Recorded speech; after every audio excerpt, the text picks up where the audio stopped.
नमस्कार, मेरा नाम प्रोफेसर युक्ति शर्मा है और मैं दिल्ली विश्वविद्यालय के शिक्षा विभाग में पढ़ाती हूँ। आज मैं आपके साथ निःशुल्क और अनिवार्य बाल शिक्षा का अधिकार अधिनियम 2009 के विषय में बात करूँगी और ये बात हम एक पावर पॉइंट प्रस्तुतिकरण की सहायता से करेंगे। आज जिस विषय पर हम बात करने जा रहे हैं, हम जानते हैं कि उसका शीर्षक है निःशुल्क और अनिवार्य बाल शिक्षा का अधिकार अधिनियम 2009।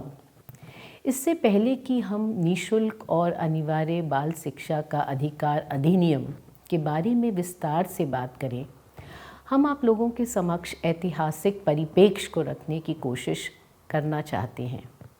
हम ये भी जानते हैं कि कोशिश करेंगे तो हमें 2009 में जो ये अधिनियम प्राप्त हुआ, इसके लिए क्या पूर्व में कोई प्रयास किया गया था?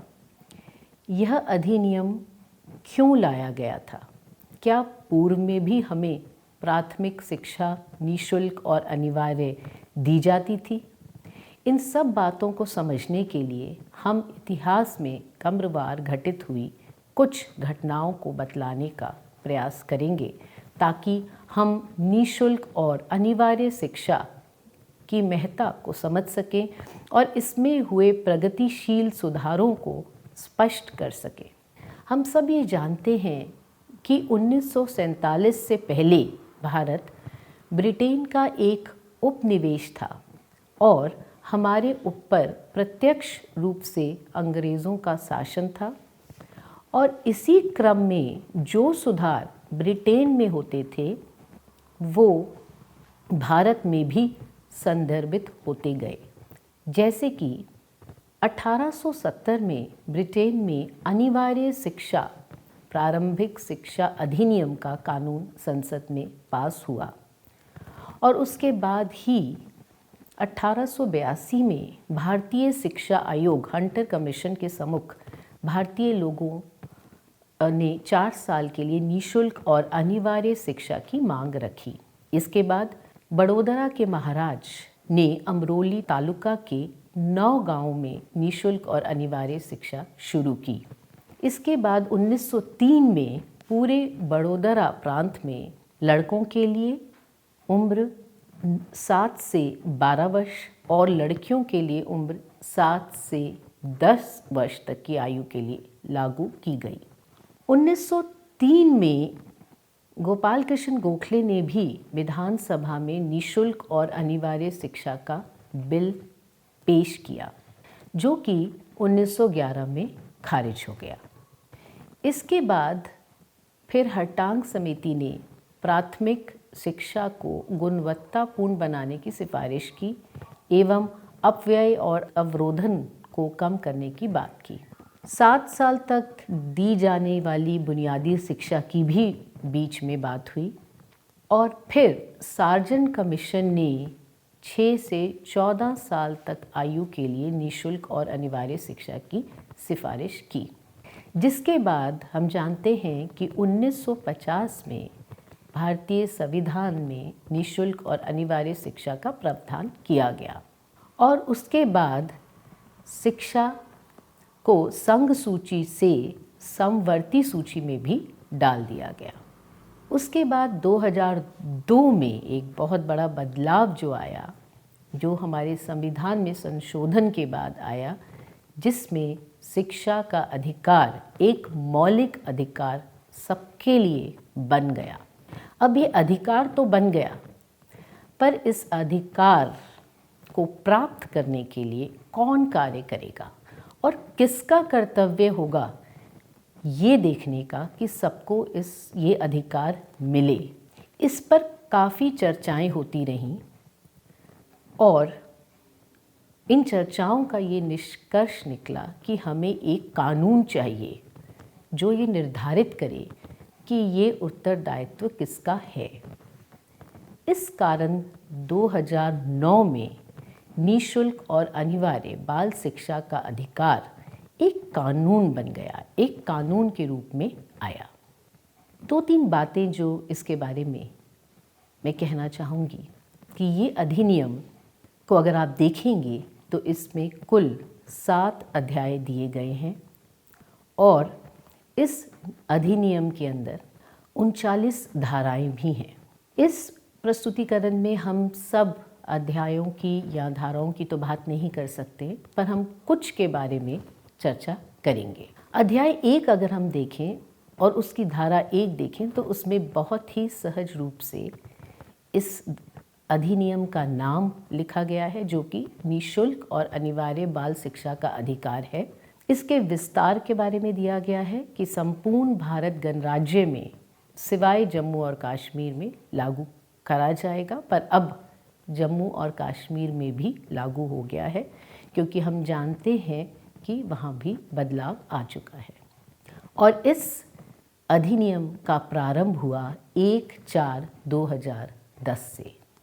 धारा 2 में परिभाषाएं दी हुई हैं, जिसमें सबसे महत्वपूर्ण और सबसे पहली परिभाषा दी गई है समुचित सरकार की। समुचित सरकार को 3 तरह से परिभाषित किया गया है। एक तो समुचित सरकार से आशय है केंद्रीय सरकार का एवं ऐसे संघ राज्य क्षेत्र में स्थापित विद्यालय जिसमें विधानमंडल नहीं है के लिए भी समुचित सरकार का आश्रय केंद्रीय सरकार से ही होगा। दूसरा, अगर किसी राज्य के राज्य क्षेत्र के भीतर स्थापित विद्यालय है तो समुचित सरकार से आश्रय राज्य सरकार का होगा। तीसरा, विधानमंडल वाले संघ राज्य क्षेत्र में अगर विद्यालय है तो समुचित सरकार से आश्रय उस राज्य की सरकार से होगा। इस तरह से समुचित सरकार को 3 तरह से परिभाषित किया गया है हमारी देश की विविधता को देखते हुए। दूसरा, स्थानीय प्राधिकारी को परिभाषित इस प्रकार किया गया है। उसका मतलब फिर से जिस तरह से हमारे देश में विविधता है, हम एक ही तरह से नहीं सोच सकते, इसलिए स्थानीय प्राधिकारी कहीं पे नगर निगम है, कहीं पे परिषद है, कहीं पंचायत है, कहीं जिला परिषद है आदि। बालक को परिभाषित इस तरह से किया गया है वो सब बालक बालिका जो 6 से 14 वर्ष तक की आयु के हैं। अलाभित समूह से आशय है अनुसूचित जाति, जनजाति, सामाजिक या शैक्षिक रूप से पिछड़े वर्ग, सांस्कृतिक, आर्थिक, भौगोलिक, भाषाई लिंग के बालक। दुर्बल वर्ग से आश्रय जिसके माता की आय मानक वार्षिक न्यूनतम आय से कम हो। इसी प्रकार से निःशक्त व्यक्ति से आशय है दिव्यांगजन अधिकार अधिनियम 2016 में परिभाषित कोई बालक।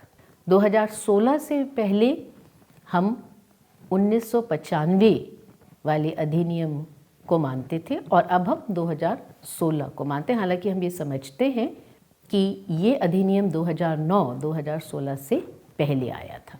प्रारंभिक शिक्षा से तात्पर्य है 1 से 8 कक्षा तक की शिक्षा, और विद्यालय से आशय है मान्यता प्राप्त विद्यालय, सहायता प्राप्त विद्यालय, विशिष्ट प्रवर्ग के विद्यालय और गैर सहायता प्राप्त विद्यालय भी इसमें शामिल हैं। इसके बाद अध्याय 2 बात करता है निःशुल्क और अनिवार्य शिक्षा का अधिकार, और इसकी धारा 3 में इस अधिकार के विषय में लिखा गया है कि ये अधिकार क्या है। एक तो 6 से 14 वर्ष तक की आयु के प्रत्येक बालक बालिका को उसकी प्रारंभिक शिक्षा पूरी होने तक ये अधिकार मिलेगा, 6 से 14 वर्ष तक।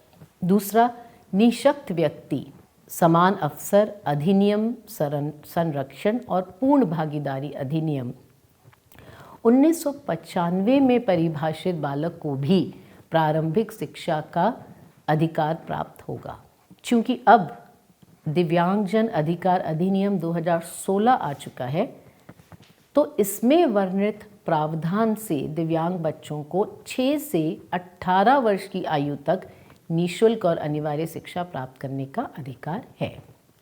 प्रमस्तिष्क घात, मानसिक मंदता और बहु निशक्तता से ग्रसित बालक को घर आधारित शिक्षा का विकल्प अपनाने का भी अधिकार होगा।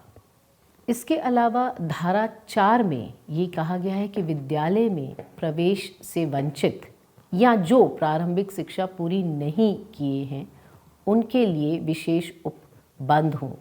ऐसे वंचित बालकों को आयु के अनुसार समुचित कक्षा में प्रवेश दिया जाएगा और उन्हें विशेष प्रशिक्षण प्राप्त करने का अधिकार होगा। इसकी धारा 5 में बालकों को अन्य विद्यालय में स्थानांतरण का भी अधिकार दिया गया है।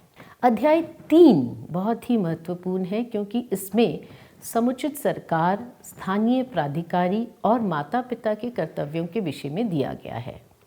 इसकी धारा 6 में सरकार और प्राधिकारी का विद्यालय स्थापित करने का कर्तव्य लिखा गया है, जिसमें ये लिखा गया है कि इस अधिनियम के प्रारंभ के 3 वर्ष की अवधि के भीतर उस क्षेत्र के आसपास एक विद्यालय स्थापित करना होगा जहां पहले से कोई विद्यालय स्थापित नहीं है। दूसरा, इसकी धारा 7 में वित्तीय प्रबंधन तथा अन्य उत्तरदायित्वों में हिस्सा बांटना। केंद्रीय सरकार और राज्य सरकार का समवर्ती उत्तरदायित्व होगा। केंद्रीय सरकार शिक्षकों के प्रशिक्षण के लिए मानकों को विकसित और लागू करेगी। केंद्रीय सरकार नवीकरण, अनुसंधान, योजना और क्षमता निर्माण में राज्य सरकार को तकनीकी सहायता और संसाधन उपलब्ध कराएगी। धारा 8 में समुचित सरकार के कर्तव्य दिए गए हैं, जिसमें ये दिया गया है कि प्रत्येक बालक को निःशुल्क और अनिवार्य प्राथमिक शिक्षा उपलब्ध कराएगी और प्राथमिक शिक्षा में अनिवार्य प्रवेश, उपस्थिति और उसको पूरा करने को भी सुनिश्चित करेगी। तो केवल प्रवेश पाना ही काफ़ी नहीं है। इस अधिनियम में बहुत साफ लिखा है कि प्रवेश भी सुनिश्चित करना होगा, बालकों की उपस्थिति भी सुनिश्चित करनी है और ये भी देखा जाए कि वो अपनी शिक्षा पूरी कर सकें। ये सुनिश्चित करना कि दुर्बल वर्ग या अलाभित समूह के बालकों के प्रति पक्षपात न किया जाए। विद्यालय भवन, शिक्षक कर्मचारी, उपस्कर, सहायक सामग्री उपलब्ध कराना। इसी प्रकार विशेष प्रशिक्षण सुविधा उपलब्ध कराना, मानकों के अनुरूप अच्छी गुणवत्ता पूर्ण प्राथमिक शिक्षा सुनिश्चित करना, ये सब समुचित सरकार के कर्तव्य हैं। इसके अलावा प्राथमिक शिक्षा के पाठ्यक्रम और पाठ्यक्रमों को समय से संचालन करना, शिक्षकों के लिए प्रशिक्षण सुविधा उपलब्ध कराना, ये भी समुचित सरकार के कर्तव्य हैं। धारा 9 में स्थानीय प्राधिकारी के कर्तव्य दिए गए हैं, जिसमें ये दिया गया है कि प्रत्येक बालक को निःशुल्क और अनिवार्य शिक्षा उपलब्ध कराई जाए। ये बिल्कुल वैसे ही हैं जो समुचित सरकार के हैं, पर उन्हें लागू करने के लिए जब तक हम स्थानीय प्राधिकारी को भी कर्तव्य नहीं देंगे वो पूरे नहीं हो सकेंगे। इसलिए धारा 9 में इन्हें फिर से लिखा गया है और वो ये भी देखेंगे कि सभी क्षेत्रों के आसपास विद्यालय की उपलब्धता सुनिश्चित हो। दुर्बल वर्ग या अलाभित समूह जो उनके क्षेत्र में हैं, उनके बालकों के प्रति किसी भी तरह का पक्षपात ना हो और प्राथमिक शिक्षा लेने और पूरी करने से उन्हें रोका ना जाए। उसके अधिकार क्षेत्र में आने वाले बच्चों का विद्यालय में प्रवेश, उपस्थिति फिर से और वो शिक्षा को पूर्ण कर सके, यह सुनिश्चित करना भी स्थानीय प्राधिकारी के कर्तव्य है। और इसके लिए एक महत्वपूर्ण कर्तव्य है कि वो अपने क्षेत्र का मॉनिटर समय अंतराल पर करते रहें। शैक्षणिक कैलेंडर को विनिश्चय करना, प्रवासी कुटुंब के बालकों का प्रवेश भी सुनिश्चित करना स्थानीय प्राधिकारी के कर्तव्य हैं। इसके बाद धारा 10 में माता पिता और संरक्षक का कर्तव्य भी दिया है, जो कि अपने आप में एक बहुत महत्वपूर्ण कदम है।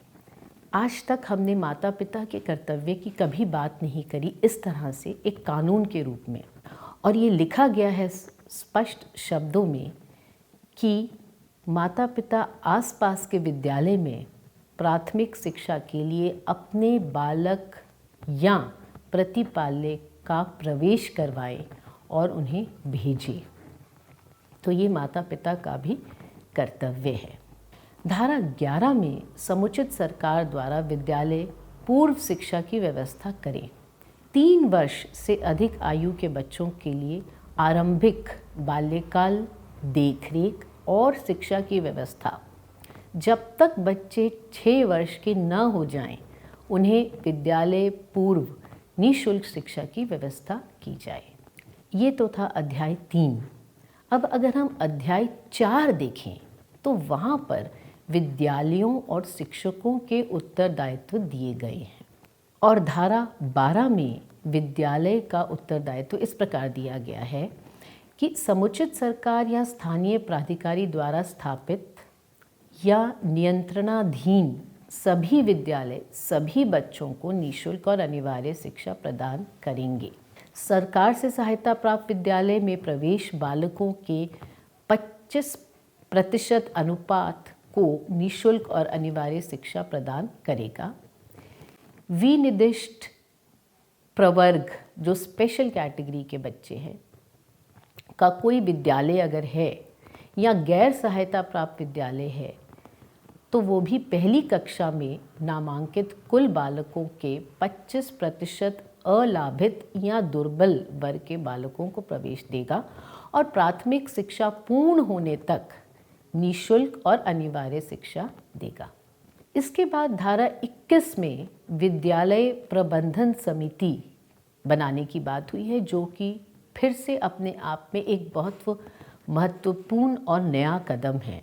विद्यालय में एक समिति बनाना जिसमें हम माता पिता को भी शामिल करें, वो अपने आप में एक बहुत महत्वपूर्ण कदम है। इस समिति के बारे में ये लिखा गया है कि इस समिति में स्थानीय प्राधिकारी, विद्यालय में प्रवेश बालकों के माता पिता या संरक्षक और शिक्षकों से मिलकर इस समिति को बनाया जाएगा। पर 2 बातें और लिखी गई हैं कि एक तो 3/4 सदस्य इसमें माता पिता या संरक्षक होंगे और 50% सदस्य इसमें स्त्रियां होंगी। इसके अलावा इस समिति का कार्य ये होगा कि विद्यालय के कार्यकरण को मॉनिटर करें और विद्यालय विकास योजना तैयार करें, पर्याप्त अनुदानों के उपयोग को भी मॉनिटर करें। धारा 23 में शिक्षकों की नियुक्ति की अर्हताएं और सेवा के निबंधन और शर्तें दी गई हैं। इसमें यह दिया गया है कि कोई व्यक्ति जिसके पास केंद्रीय सरकार द्वारा अधिसूचना द्वारा अधिकथित न्यूनतम अर्हताएं हैं, वो शिक्षक की नियुक्ति के लिए पात्र होंगे। धारा 24 में शिक्षकों के कर्तव्य दिए गए हैं और ये दिया गया है कि विद्यालय में उपस्थित होने में नियमितता और समय पालन बहुत ज़रूरी है। पाठ्यक्रम संचालित करना और विनिर्दिष्ट समय के भीतर संपूर्ण पाठ्यक्रम को पूरा करना, माता पिता और संरक्षकों के साथ नियमित बैठक करना तथा बालक के प्रगति से उन्हें अवगत कराना, ये सब कुछ ऐसे कर्तव्य हैं शिक्षकों के जो अपने आप में फिर से बहुत महत्वपूर्ण है और शायद पहली बार किसी कानून में इस तरह से लिखे गए हैं। अगर हम अध्याय 5 को देखें तो उसमें प्रारंभिक शिक्षा का पाठ्यक्रम और उसको पूरा करने की बात की गई है। पाठ्यक्रम और मूल्यांकन की प्रक्रिया के विषय में कुछ महत्वपूर्ण पॉइंट्स जो दिए गए हैं इसमें वो ये हैं कि एक तो संवैधानिक मूल्य परक शिक्षा होनी चाहिए, बालक की सर्वांगीण विकास, ज्ञान, अंतःशक्ति और योग्यता का निर्माण करना चाहिए, शारीरिक और मानसिक योग्यता का पूर्ण विकास हो, बाल केंद्रित, बाल अनुकूल क्रियाकलाप और खोज आधारित शिक्षण हो। मातृभाषा में शिक्षा बालक को भय मुक्त, चिंता मुक्त और स्वतंत्र मत व्यक्त करने में सहायता करे। व्यापक और सतत मूल्यांकन की भी इसमें बात की गई है। अध्याय 6 में बालकों के अधिकार का संरक्षण उस विषय में बात की गई है, जिसमें उसकी धारा 31 में ये कहा गया है कि बालक के शिक्षा के अधिकार को मॉनिटर करना बहुत आवश्यक है और राज्य बालक अधिकार संरक्षण आयोग जो है वो बालकों के अधिकारों का देखरेख करेगा। इसके अलावा इसकी अध्याय 25 में शिक्षकों की संख्या के विषय में भी बहुत साफ तौर पर लिखा गया है और ये कहा गया है कि शिक्षकों की संख्या जो है उसका मान और मानक दिया गया है कि अगर किसी कक्षा में 60 तक बच्चे हैं और वो कक्षा जो है वो 1 से 5वीं तक की है और उसमें 60 बच्चे हैं तो कम से कम 2 शिक्षक होने चाहिए। अगर 61 से 90 हैं तो 3 शिक्षक होने चाहिए और अगर 91 से 120 हैं तो 4 शिक्षक होने चाहिए। कहने का अभिप्राय है कि 1 से 5वीं तक हर 40 बच्चों पर 1 शिक्षक ज़रूर हो। इसी तरह 6 से 8वीं तक के लिए 3 तरह से शिक्षकों के बारे में कहा गया है। एक तो हर विषय के लिए विज्ञान, गणित, सामाजिक अध्ययन, भाषा, इनके लिए प्रति कक्षा 1 शिक्षक हो। दूसरा, प्रत्येक 35 बच्चों पर 1 शिक्षक हो। और तीसरा, अगर 100 बच्चों से अधिक हैं तो एक पूर्णकालिक प्रधानाध्यापक तथा कला शिक्षा, स्वास्थ्य और शारीरिक शिक्षा, कार्य शिक्षा के लिए भी अंशकालिक शिक्षक हों। इसके अलावा शिक्षण घंटे और कार्य दिवस के विषय में भी इसमें दिया गया है। 1 से 5वीं कक्षा के लिए 200 कार्य दिवस दिए गए हैं और 800 शिक्षण घंटे। वहीं 6 से 8वीं कक्षा के लिए 220 कार्य दिवस और 1000 शिक्षण घंटे दिए गए हैं। साथ ही ये भी कहा गया है कि प्रति सप्ताह कार्य घंटों की न्यूनतम संख्या 45 शिक्षण घंटे होनी चाहिए। अब हम ये निष्कर्ष निकालते हैं कि अब तक की विस्तृत चर्चा के उपरांत हमने देखा कि निःशुल्क और अनिवार्य बाल शिक्षा का अधिकार समय के साथ क्रमागत उन्नतिशील होता गया और जनहित की मांग और तमाम संघर्षों के बाद हम शिक्षा को मौलिक अधिकार बना सके। ये अधिनियम तमाम प्रावधानों के द्वारा शिक्षा को जन जन तक निःशुल्क रूप से पहुंचाने की ओर अग्रसर होने लगा है और सरकार को अधिकार के साथ उसके कर्तव्यों का पालन करने के लिए भी प्रतिबद्ध बनाता है। साथ ही साथ माता पिता के साथ शिक्षक और विद्यालय के नियमित समन्वय से प्राथमिक शिक्षा को गुणवत्ता युक्त बनाते हुए उसे पूरा करने की प्रतिबद्धता को उल्लेखित करता है। इस अधिनियम के प्रावधान किसी भी प्रकार की शिकायतों और अवांछित कृत्यों पर वैधानिक कार्यवाही भी सुनिश्चित करते हैं। हम आशा करते हैं कि इस अधिनियम के विषय में आपकी हम कुछ समझ बना सके, पर यह अंत नहीं है। इसे शुरुआत के रूप में देखिए, कुछ संदर्भ दिए गए हैं। आप सरकार की किसी भी वेबसाइट पे जाकर इसे और विस्तार से पढ़ सकते हैं। धन्यवाद, शुक्रिया और आभार।